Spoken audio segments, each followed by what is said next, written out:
Hello and welcome to all our viewers in Nigeria and around the world to a news cycle on Global Television, coming to you live from the nation's capital, Abuja.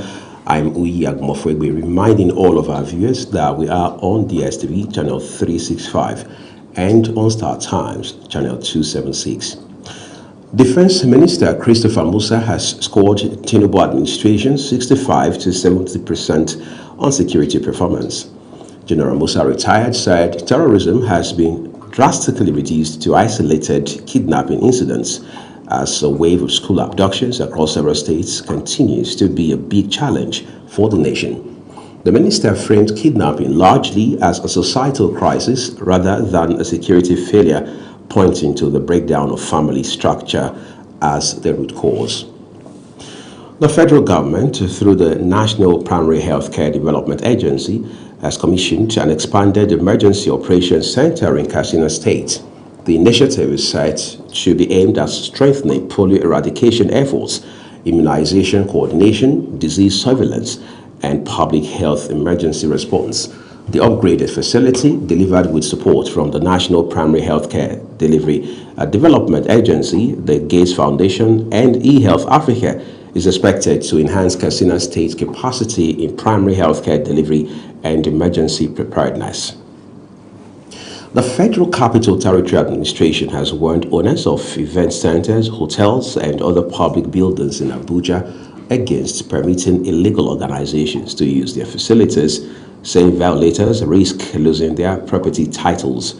The warning was contained in a statement issued by the Senior Special Assistant on Public Communications and Social Media to the FCT Minister, Larry Olayinka. The statement says that land allocations within the Federal Capital Territory are strictly for lawful purposes, noting that sanctions would be imposed on defaulters.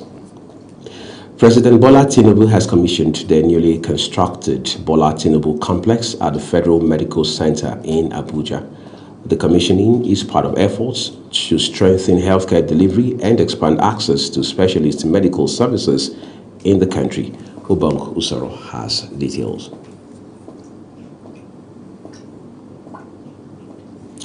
We'll bring you those details later. The Nigerian Correctional Service has dismissed as false and misleading reports that an inmate at the medium security custodial center in Kuje, Abuja, was robbed of personal valuables worth over 120 million naira during a routine search operation at the facility. Service Public Relations Officer Jane Osuji, in a statement, said the allegation was entirely inconsistent with the operational realities and established procedures governing custodial facilities in the country. The service further stated that what took place at the Kuje facility was a routine security search conducted professionally and in line with standard operating procedures aimed at maintaining security, order, and discipline. Former Vice President Atiku Abubakar has emerged as the presidential candidate of the African Democratic Congress ADC for the 2027 general election, defeating former Minister of Transportation Rotimi Amechi and businessman Mohammed Hayatuddin. Political correspondent Ubang Usoro now reports. Former Vice President Atiku Abubakar secured the presidential ticket of the African Democratic Congress following the party's nationwide direct primary election. The primary election, conducted across the 36 states and the Federal Capital Territory, attracted significant attention as the ADC positioned itself as a major opposition platform ahead of the 2027 general elections. In his acceptance speech, Atiku expressed appreciation to party members and delegates for the confidence reposed in him, pledging to provide purposeful leadership and unite Nigerians across political, ethnic, and religious lines. Democracy is alive and well in the African Democratic Congress. In our party,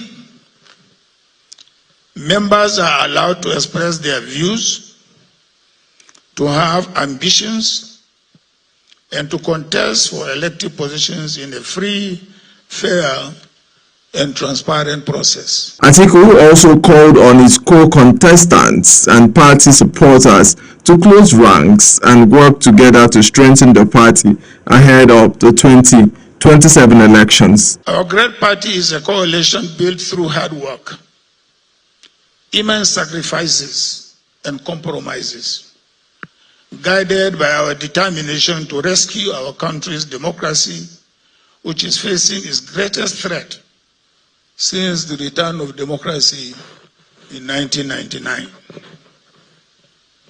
As I speak, virtually all opposition political parties in the country are being thrown into different forms of leadership crisis. However, former Minister of Transportation Rotimi Amechi has rejected the outcome of the primary election, and businessman Mohammed Ayatuddin did not attend the final collation of results in Abuja. Ubong Usoro, Global TV News. Let's take you back to our earlier story now, where President Bola Tinubu has commissioned the newly constructed Bola Tinubu Complex at the Federal Medical Center in Abuja. The commissioning is part of efforts to strengthen healthcare delivery and expand access to specialist medical services in the country. Again, here are details by Ubong Usoro. The two-story healthcare facility is designed to provide integrated specialist and VIP medical services, featuring 8 consulting rooms, twin theater suites, ENT and ophthalmology departments, a fully equipped laboratory and pharmacy, as well as 9 VIP wards and 4 general wards. The complex also includes a coffee lounge, staff lounge, a dedicated private and VIP clinic aimed at serving dignitaries and private patients while enhancing the hospital's capacity to deliver quality health care. Representing President Bola Tinubu at the commissioning ceremony, the medical director of the Federal Medical Center Abuja, Professor Saad Ahmed, said the facility shows the administration's commitment to improving healthcare infrastructure and expanding access to quality medical services for Nigerians. We are indeed quite delighted to have Mr. President to commission this important project at the Federal Medical Center. Professor Saad noted that the complex was designed to meet modern standards of functionality, accessibility, infection prevention, and efficient healthcare delivery, adding that it would strengthen the hospital's capacity to provide specialist healthcare services. I hereby commission this Bola Tinubu complex to the glory of God and for the benefit of Nigerians. The commissioning marks another milestone in the government's efforts to strengthen the healthcare sector and reduce the need for medical tourism by providing more advanced healthcare services within the country. Ubong Usoro, Global TV News.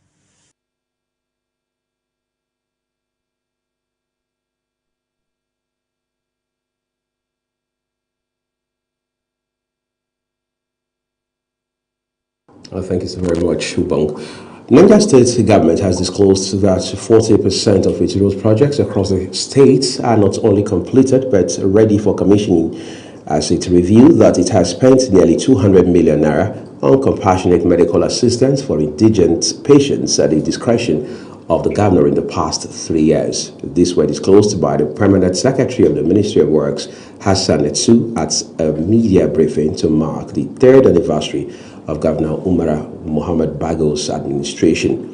Etsu, who was representing the Commissioner for Works, and said several routes are ready for commissioning, noting that the government had chosen not to make noise about the achievements. The National Hajj Commission of Nigeria is set to begin the return airlifts of Nigerian pilgrims from the Kingdom of Saudi Arabia on Friday, June 5. The Director of Training and Research of the Commission, Professor Abubakar, disclosed this during a courtesy visit to the Kano State's Amiru Hajj, Aliyu Ibrahim Abdulkadir, in Makkah. Abubakar further stated that the Commission had concluded all necessary arrangements to ensure a smooth, safe, and hitch-free return of pilgrims following the completion of the 2026 Hajj rites. This is Global Television, and you are watching the broadcast of News Cycle. The rest of the news continues after this weather forecast, plus business, foreign, and sports stories on the other side for you. Please do stay with us. Hello and welcome. Today brings a calm and comfortable atmosphere across much of the country, with a blend of clouds and sunshine creating fairly pleasant conditions. However, there is still plenty of moisture and energy in the atmosphere, which means rainfall activities will continue to increase as we move deeper into the day. At the moment, we're tracking developing storm systems around Maiduguri and part of Plateau Axis. These systems are expected to intensify overnight and may spark early morning thunderstorms across western parts of the Federal Capital Territory, Niger, Kwara, and parts of Kogi and Kwara states. Moderate rainfall also remained possible over parts of Adamawa, Taraba, the coastal areas including Lagos, Cross River, Akwa Ibom, and parts of Bayelsa. The most significant weather is expected from the afternoon into the evening period, when storms are likely to become more widespread and intense across several parts of the country, from the north down to the southern half of the country. Meanwhile, the extreme northeastern parts of Maiduguri and Yobe states are expected to remain mostly partly cloudy with limited rainfall activities. A quick reminder to remain cautious in vulnerable areas to flash flooding and strong winds during thunderstorms. That's the latest weather outlook. Thank you for watching.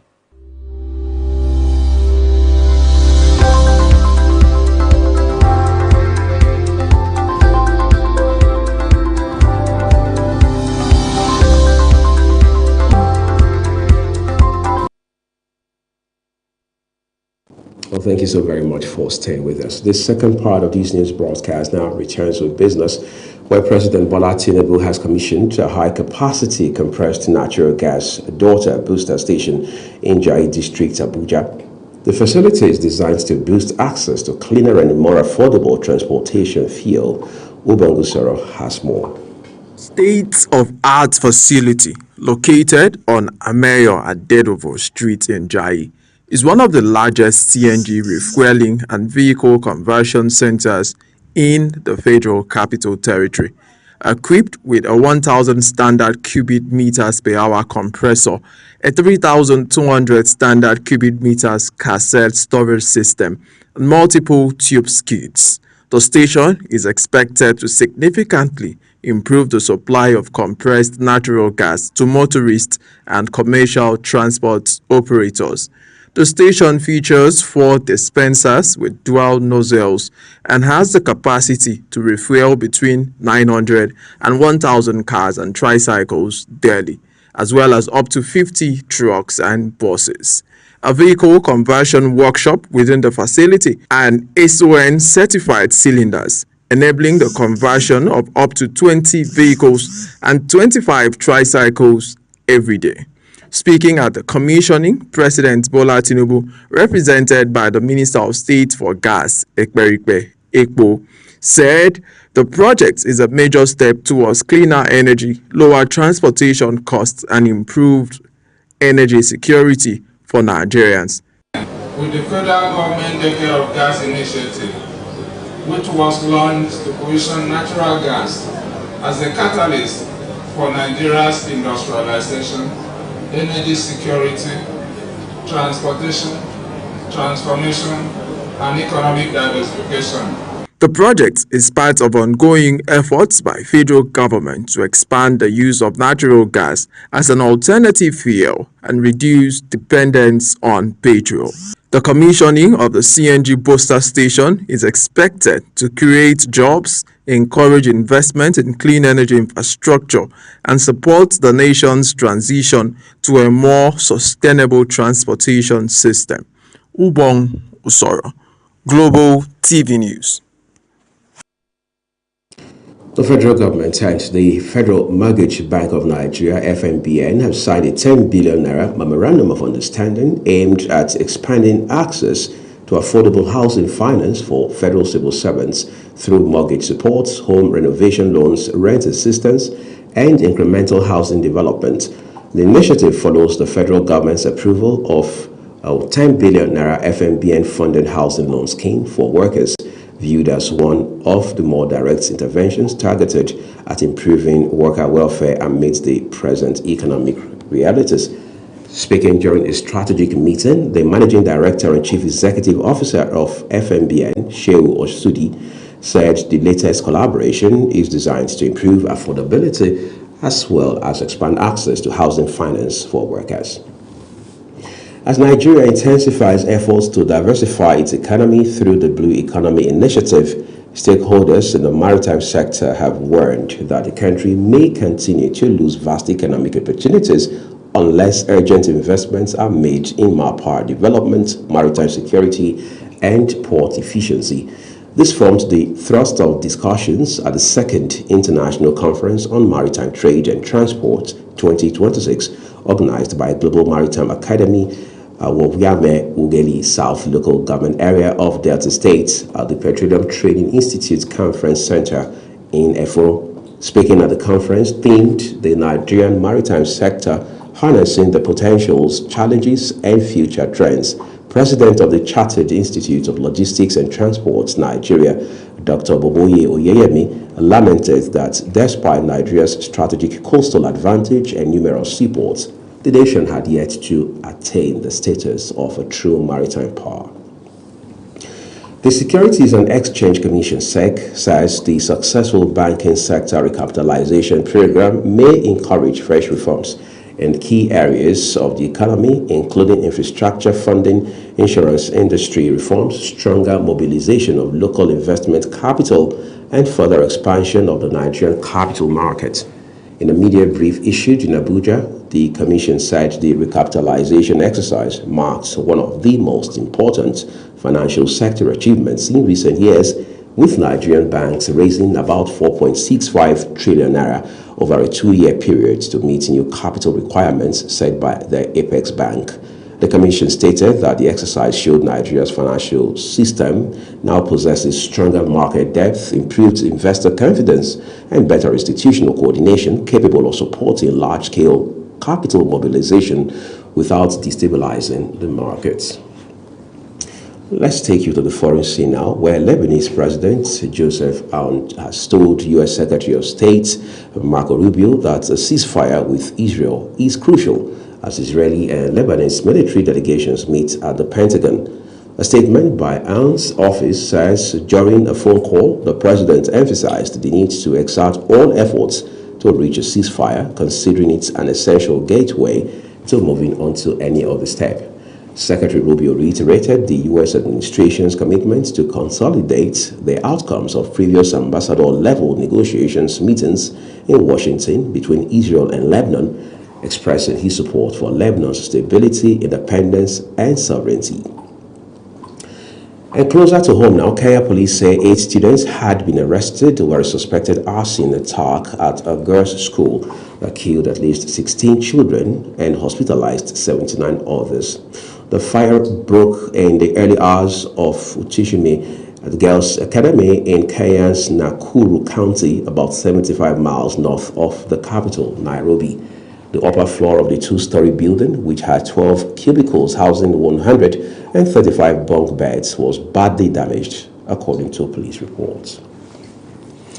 Iran's top negotiator Mohammed Bagher Ghalibaf says in negotiations with the United States, they have no trust in guarantees or words, only actions are the measure as peace talks drag on. White House sources say the U.S. and Iran reached an agreement on a deal to extend the ceasefire for 60 days to allow for formal negotiations, but President Trump has yet to sign off on it.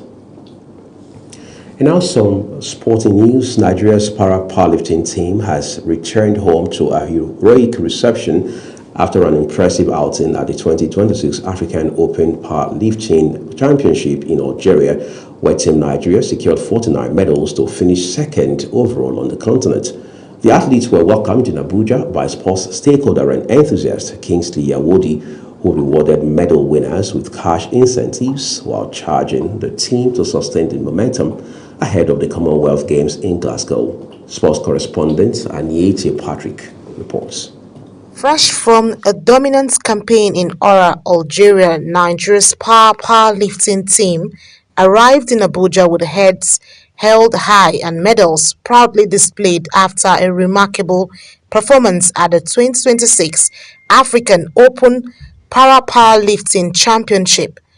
For 4 days, Nigeria's lifters battled Africa's best and finished with an outstanding haul of 32 golds, 12 silver and 5 bronze medals, ending the competition second overall behind Egypt.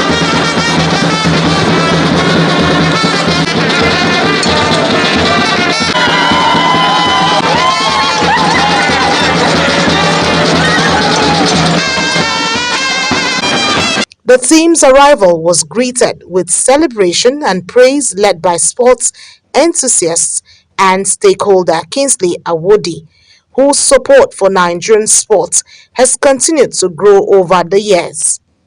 Awodi, who recently sponsored the Kingsley Awodi Para-Powerlifting Championship in Abuja ahead of the Algeria trip, described the athletes' achievements as a reflection of Nigeria's resilience and fighting spirit. Yeah, I think the sports is not only meant for government. I think it shows that if the private sector can come and support them, I think they will do better. And I hope with this that they've done, and with this short period of preparation, and we've seen the way they perform, I believe other private sector will. To further motivate the athletes ahead of future international engagements, Awodi announced cash rewards of 1.5 million naira for every gold medalist, 1 million naira for silver medalists, and 500,000 naira for bronze medal winners.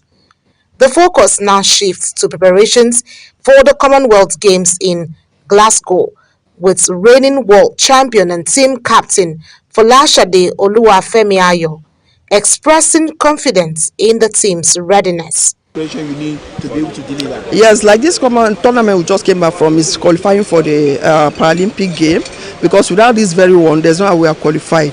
And out of it, we are still preparing for the Commonwealth game, which I believe with your support and prayers and by the grace of God, we are coming back with a good medal there. Technical Director Raul Ishaku says the team will immediately return to camp to correct identified lapses and improve performances before Glasgow.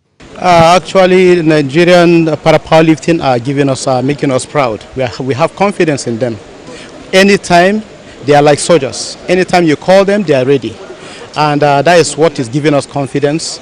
And with the performance that was showcased there, even with some kind of challenges we face from the other countries or from the officials. With renewed confidence, financial support and continental success already secured, Nigeria's powerlifters are now setting their sights on another strong outing on the global stage. Aniete Patrick, Global TV News. Such an elevating speech right there. Thank you so very much, Aniete. Rafael Nadal has revealed the extraordinary physical toll behind his legendary tennis career, admitting he had spent years competing through serious injuries in order to stay at the top of the sport. Nadal revealed that playing with specialist insoles allowed him to continue competing, but also created further complications across his body. France defender Ibrahima Konate is to leave Liverpool when his contract expires next month after failing to agree a new deal. That's according to multiple reports in the British media. The 27-year-old centre-back, who has spent 5 years on Merseyside since joining from Leipzig, suggested last month that he was too close to an agreement with Liverpool. That's according to The Guardian and other media reports. However, the report said that the two parties could not settle on the financial aspects of the deal. And that's a full cycle on the news here, but just to remind you that Global Television is on DSTV channel 365, and Star Times, channel 276. As always, we encourage you to subscribe, interact, and follow us across all social media platforms using at Global TV NG, as well as other handles as you now see on your screen. I'm Uyi Agmofwebe, thanking you for watching, and I'll see you on News Prime.